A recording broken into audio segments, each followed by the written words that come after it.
If you've ever wondered how one small moment can change two lives forever, stay with me until the end of this story, because what happened on one cold Christmas Eve inside a crowded toy store began with anger, pride, and desperation, and ended with a gift far greater than any toy.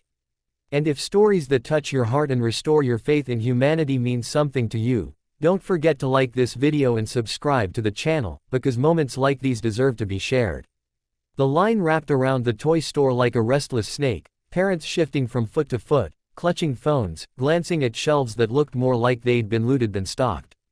Christmas Eve had a way of doing that, turning calm adults into anxious warriors fighting invisible battles for their children's happiness. Mark Reyes stood near the back of the line, his worn jacket pulled tight around him, his breath fogging the air as he stared at the bright red box clutched in his hands.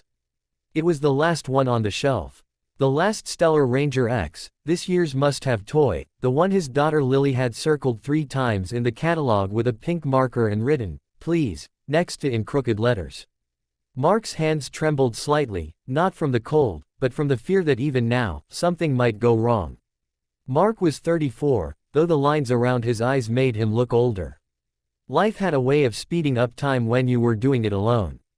2 years earlier, his wife had passed away after a sudden illness, leaving him to figure out how to be both mother and father to a 5-year-old girl who still asked every night when mommy was coming back from heaven. Mark worked double shifts as a delivery driver, slept when he could, and learned to braid hair by watching shaky YouTube tutorials at midnight. Money was always tight, and Christmas had been especially hard this year. But Lily believed in Christmas magic with a fierce, innocent faith, and Mark couldn't bear the thought of disappointing her. He had waited outside the store since dawn, his thermos long empty, his feet numb, all for this toy.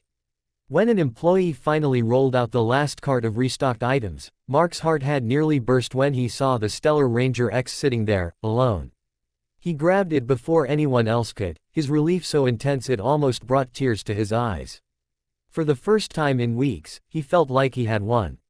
That feeling lasted exactly 3 minutes. "Excuse me," a voice said sharply behind him, smooth and confident, the kind of voice that was used to being obeyed. "I believe you took the last one."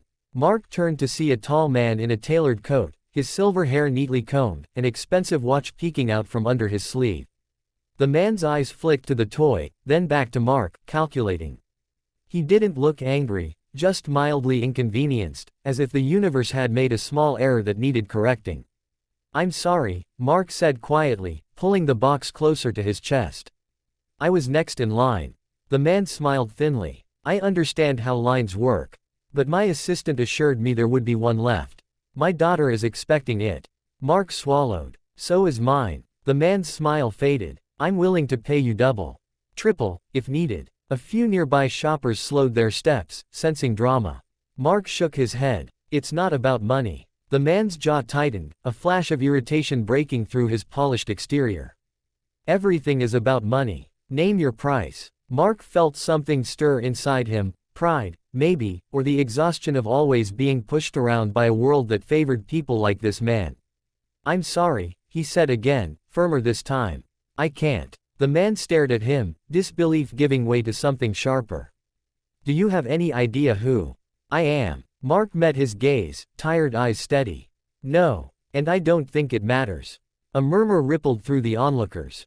Someone whispered the man's name, and suddenly it clicked. This wasn't just any impatient father. This was Richard Hale, the CEO of Hale Tech, one of the biggest tech companies in the country. A billionaire. A man who could buy entire factories, not just toys. Richard's face hardened. "I don't have time for this," he snapped, stepping closer. "My driver is waiting. Give me the toy." Mark's heart pounded. For a split second, fear threatened to overwhelm him. This man had power, real power. But then Lily's face flashed in his mind, her gap-toothed smile, the way she hugged her stuffed bear every night and whispered secrets to it like it was alive. Mark straightened his shoulders. "No." The word hung between them, small but unmovable. Richard reached for the box. Mark reacted without thinking, pulling it back. The movement was clumsy, desperate, and the box slipped, hitting the floor with a dull thud. Gasps filled the air. For a heartbeat, everything froze. "You've damaged it," Richard said coldly. Mark bent down, hands shaking, inspecting the box. The corner was dented, but the seal was intact. "It's fine," he said, though his voice cracked. "Please. I just want to go home." Richard's eyes flicked to Mark's worn shoes, the frayed cuffs of his jeans, the dark circles under his eyes. Something unreadable passed across his face. Pride warred with something else, something he hadn't felt in a long time. "You're being unreasonable," Richard said, but his voice had lost some of its edge. "And you're being cruel," Mark replied before he could stop himself. The words surprised them both. Silence fell. Then, unexpectedly, a small voice piped up from behind Richard. "Daddy." Richard turned to see his daughter, Emma, standing a few steps away, clutching her nanny's hand. She was about 7, with white eyes and a red bow in her hair. She looked from the men to the toy on the floor. "Why are you yelling?" Richard opened his mouth, then closed it. "It's a misunderstanding." Emma tilted her head. "Is that the toy?" Richard nodded. "Yes." She looked at Mark, then back at her father. "Does he need it?" The question hit Richard like a punch. He hesitated. "He wants it." Emma frowned. "So do I. But why is he sad?" Mark felt his throat tighten. He looked away, embarrassed by the sting of tears in his eyes. Richard followed his gaze and, for the first time, truly saw the man in front of him. Not as an obstacle, not as an inconvenience, but as a father barely holding it together. Memories stirred, uninvited. Late nights in boardrooms. Missed birthdays. A marriage that had quietly collapsed under the weight of ambition. Emma had everything money could buy, yet sometimes looked at him like a stranger. Richard bent down and picked up the toy, brushing off the dust. He handed it to Mark. "Take it," he said.